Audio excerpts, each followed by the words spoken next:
আসসালামু আলাইকুম প্রিয় শ্রোতাবৃন্দ, কেমন আছেন আপনারা? আশা করি সবাই ভালো আছেন। আজ আপনাদের জন্য নিয়ে এসেছি এক অসাধারণ কাহিনী, যা আমাদেরকে নিয়ে যাবে হাজার হাজার বছর পেছনে। সেই সময়ে যখন পৃথিবী শাসন করতেন এক মহান বাদশাহ। তার নাম ছিল হজরত সুলাইমান আলাইহিসসালাম।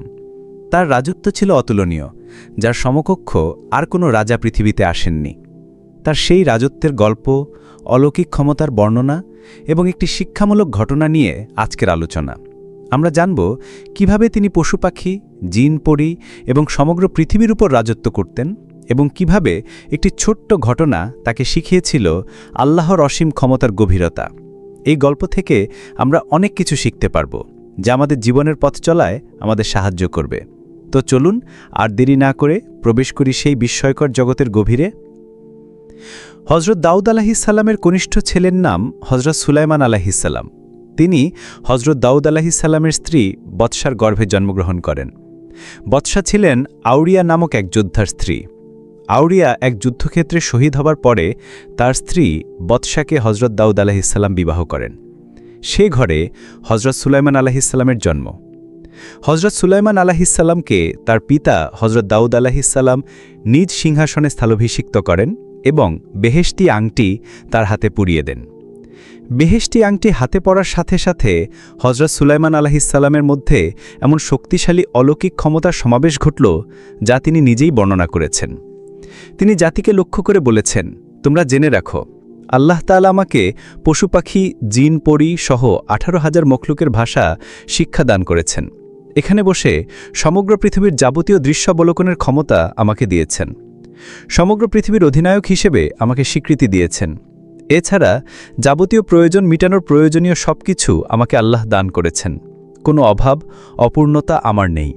আল্লাহ তাআলা আমাকে অনেক বড় করেছেন, আলহামদুলিল্লাহ। হজরত সুলাইমান আলাইহিসসালাম ছিলেন এমন এক মহারাজ, যার সমকক্ষ কোনো রাজাবাদশার আবির্ভাব পৃথিবীতে আর ঘটেনি।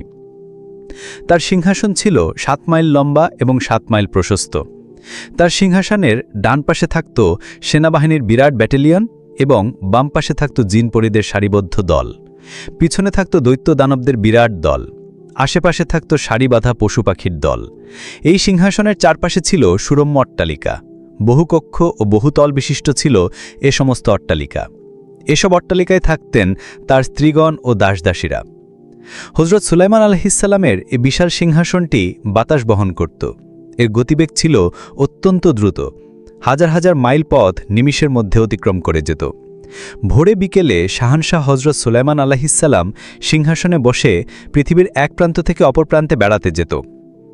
পৃথিবীর মানুষকে তিনি তাওহীদের দাওয়াত দিতেন। তার পিতার নিকট প্রেরিত জবুর কিতাব তিনি পাঠ করতেন এবং তদনুসারে তিনি রাজ্য পরিচালনা করতেন।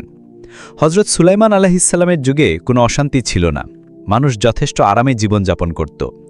অন্যায় কাজ করার প্রবৃত্তি মানুষের ছিল বললেই চলে। তবুও দেশে কিছু বিচারাচারের ঘটনা ছিল। হজরত সুলাইমান অধিকাংশ বিচার নিজ হাতে করতেন। হজরত সুলাইমান আলাইহিসসালামের রাজধানীর এলাকা ছিল 70 মাইল ব্যাপী। সেখানে বিরাট বিরাট মহল ও প্রাসাদ ছিল, যা মণিমুক্তা, পান্না, জহরের ন্যায় মূল্যবান পাথর দ্বারা তৈরি। আলো ও শীতাতাপের ব্যবস্থা মূল্যবান পাথরের বদৌলতে নিজে নিজেই সমাধা হতো। হজরত সুলাইমান আলাইহিসসালামের স্ত্রী ও দাসীর সংখ্যা ছিল 1000। তিনি একই রাত্রে সকল স্ত্রী ও দাসীদের সাথে সহবাস করতে সক্ষম ছিলেন। প্রত্যেক স্ত্রী ও দাসীর জন্য ছিল ভিন্ন ভিন্ন প্রাসাদ। তাফসির কারকগণ হজরত সুলাইমান আলাইহিসসালামের সিংহাসনের সৌন্দর্যের বিরাট বর্ণনা দিয়েছেন। তাতে তারা উল্লেখ করেছেন যে সিংহাসনের অট্টালিকাসমূহের ইটগুলো ছিল স্বর্ণ রৌপ্যের তৈরি এবং গাঁথনি ছিল ইয়াকুত ও পান্না পাথর মিশ্রিত। কোনো অট্টালিকা ছিল স্বর্ণের আস্তর করা, আবার কোনোটা ছিল মূল্যবান পাথর লাগানো। সিংহাসনের চতুর্দিকে মূল্যবান পাথর দ্বারা গাছপালা তৈরি করে ফুলে সজ্জিত করা হয়েছিল। বাদশার আসনের সম্মুখে অনেক স্বর্ণের চেয়ার ছিল, যাতে বড় বড় আমির ওমারাহগণ বসতেন।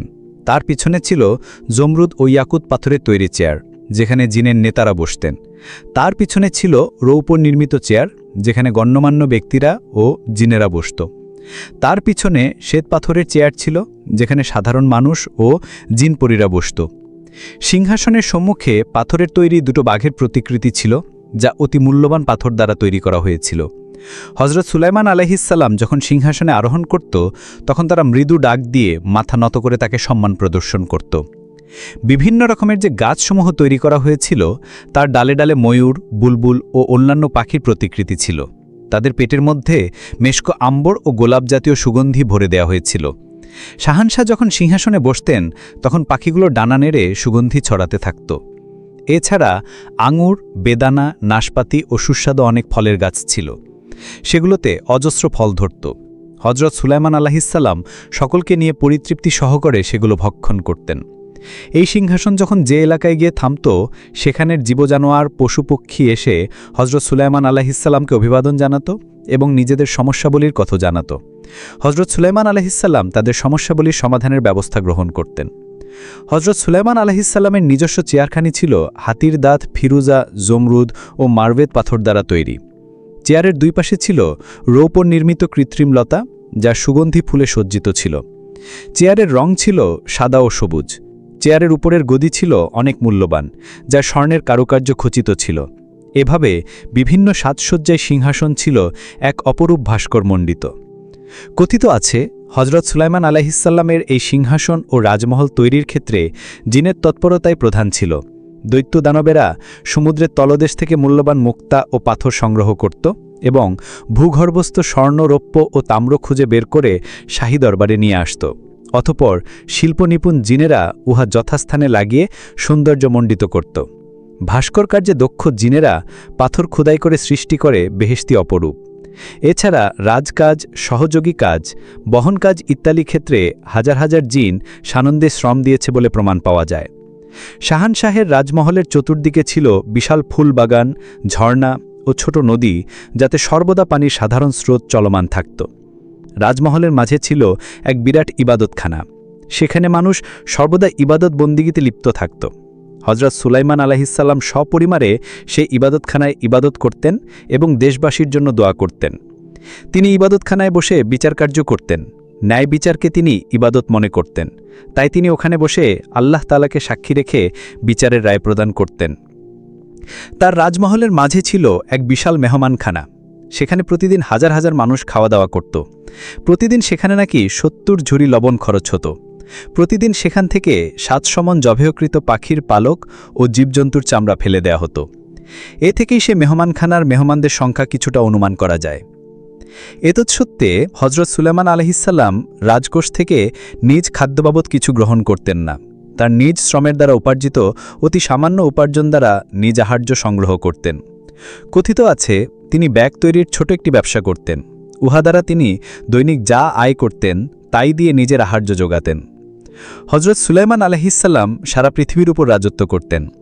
সমস্ত পশু পাখি ও প্রাণী জগতের উপর ছিল তার আজ্ঞাবহ। এছাড়া তিনি আল্লাহর দরবারে যা চাইতেন তাৎক্ষণিকভাবে তা মঞ্জুর হতো। এতৎসত্ত্বেও তিনি সারারাত আল্লাহর দরবারে কান্না করে নিজের এবং উম্মতের মঙ্গল কামনা করতেন। রিজকের স্বল্পতা, দায়িত্ব থেকে পদস্খলন ও অহংকার জাতীয় ক্ষতিকারক রিপু থেকে আল্লাহর দরবারে সর্বদা আশ্রয় প্রার্থনা করতেন। কথিত আছে হজরত সুলাইমান আলাইহিসসালামের বিচার ছিল অত্যন্ত কঠোর। যে বাদী হয়ে মামলা দায়ের করত সে যদি কোনো মিথ্যা মামলা দায়ের করত আর যদি তা প্রমাণ হতো তাহলে তার শাস্তি হতো। মিথ্যা মামলার ক্ষেত্রে অনেক সময় বাদীকে মৃত্যুদণ্ড পর্যন্ত প্রদান করা হতো। আর যারা আসামি তারা অপরাধী সাব্যস্ত হলে তাদের জন্য ছিল বিভিন্ন মেয়াদী কারাদণ্ড এবং মৃত্যুদণ্ড। জিনদের ক্ষেত্রে যারা বড় অপরাধী সাব্যস্ত হতো তাদেরকে সমুদ্রের তলদেশে পুঁতে ফেলা হতো। আর যারা ছোট অপরাধী বলে গণ্য হতো তাদেরকে অঙ্গহানি ও ক্ষমতারহিত জনিত শাস্তি প্রদান করা হতো। পশুপক্ষীদের অপরাধের জন্য তাদেরকে জবেহ করার বিধান ছিল। এভাবে তিনি আগুন, পানি, বাতাস, আলো সকলের প্রতি সমদৃষ্টি প্রদান করে শাসন করতেন। হজরত সুলাইমান আলাইহিসসালাম তার পিতা হজরত দাউদ আলাইহিসসালামকে দিয়ে বাতাসকে হাজির করে বিচার করেছিলেন। হজরত সুলাইমান আলাইহিসসালামের সিংহাসনের সৌন্দর্য বর্ণনায় আরও বহু বিলাসী ও শোভাবর্ধক উপাদানের কথা বহু লেখক তাদের বর্ণনায় প্রকাশ করেছেন। জনৈক বিশিষ্ট সাহাবী থেকে বর্ণিত আছে যে হজরত সুলাইমান আলাইহিসসালাম সমগ্র পৃথিবীর রাজত্ব ও নবুয়তি লাভ করেছিলেন।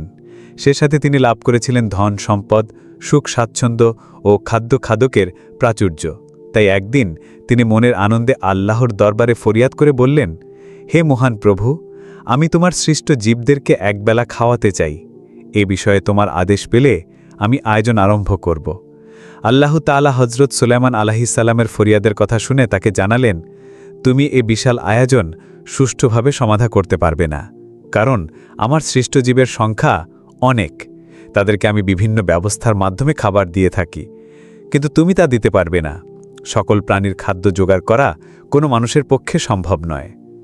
হজরত সুলাইমান আলাইহিসসালাম এ কথায় অস্বস্ত হতে পারলেন না, তাই তিনি আল্লাহর দরবারে আবদারের স্বরে বললেন, হে প্রভু, তোমার যদি সম্মতি থাকে তবে আমি নিশ্চয়ই পারব। অতএব তুমি দয়া করে আমাকে সম্মতি প্রদান করো।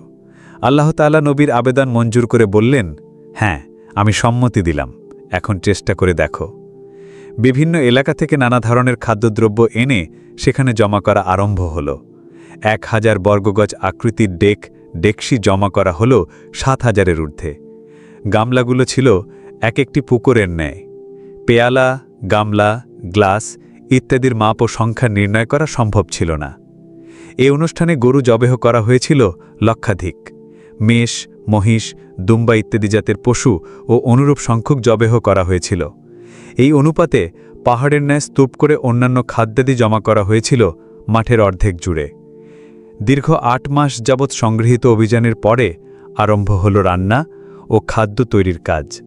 অসংখ্য কর্মচারী একযোগে কাজ আরম্ভ করার মাত্র 40 দিনের মধ্যে খানা তৈরি হল।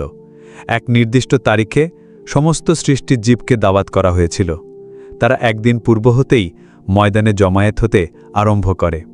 হজরত সুলাইমান আলাইহিসসালামের উদরপূর্তির দাওয়াতের খবরে অনেকে 2-1 দিন যাবৎ উপবাস থেকে হাজির হয়েছে, যাতে দাওয়াতের উত্তম খাদ্য অধিক পরিমাণে খাওয়া সম্ভব হয়।